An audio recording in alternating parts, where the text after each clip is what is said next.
पट्टी में हूँ यार जैसे आम का अचार।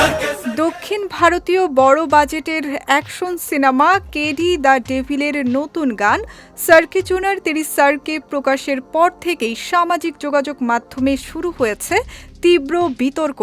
গানটিতে পারফর্ম করেছেন বলিউড তারকা সঞ্জয় দত্ত ও নোরা ফাতেহি। তবে মুক্তির পরপরই দর্শকদের একটি বড় অংশ গানটির ভাষা ও উপস্থাপনাকে অশালীন এবং আপত্তিকর ইঙ্গিতপূর্ণ বলে কঠোর সমালোচনা করছেন। গানের কথা ও নাচের মুদ্রাকে অশালীন আখ্যা দিয়ে এটি নিষিদ্ধের দাবি তুলেছিলেন নেটিজেনদের একাংশ। তীব্র সমালোচনার মুখে ইতিমধ্যেই গানটি ইউটিউব থেকে সরিয়ে নেওয়া হয়েছে। তবে বিষয়টি কেবল সামাজিক যোগাযোগ মাধ্যমেই সীমাবদ্ধ থাকেনি। গানটির কুরুচিকর দৃশ্যায়নের অভিযোগে এবার নড়ে চড়ে বসেছে ভারতের জাতীয় নারী কমিশন।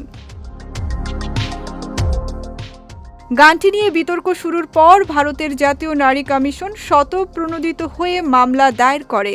এই নিয়ে আয়োজিত শুনানিতে ছবির পরিচালক প্রেম, গীতিকার রাকিব আলম এবং প্রযোজনা সংস্থার প্রতিনিধিরা উপস্থিত থাকলেও অনুপস্থিত ছিলেন অভিনেত্রী নোরা ফাতেহি। নোরার পক্ষে তার আইনজীবী হাজিরা দিলেও কমিশন তা গ্রহণ করেনি, বরং অভিনেত্রীকে সশরীরে হাজির হওয়ার জন্য আগামী ২৭ এপ্রিল পর্যন্ত চূড়ান্ত সময়সীমা বেঁধে দেওয়া হয়েছে। অন্যদিকে অভিনেতা সঞ্জয় দত্তকেও ৮ এপ্রিল কমিশনের সামনে উপস্থিত হওয়ার নির্দেশ দেওয়া হয়েছে। অবশেষে উদ্ভূত পরিস্থিতির প্রেক্ষাপটে নির্মাতারা তাদের ভুলের জন্য লিখিত ক্ষমা প্রার্থনা করেছেন। তারা স্বীকার করে নিয়েছেন যে গানটি সমাজে নেতিবাচক প্রভাব ফেলেছে।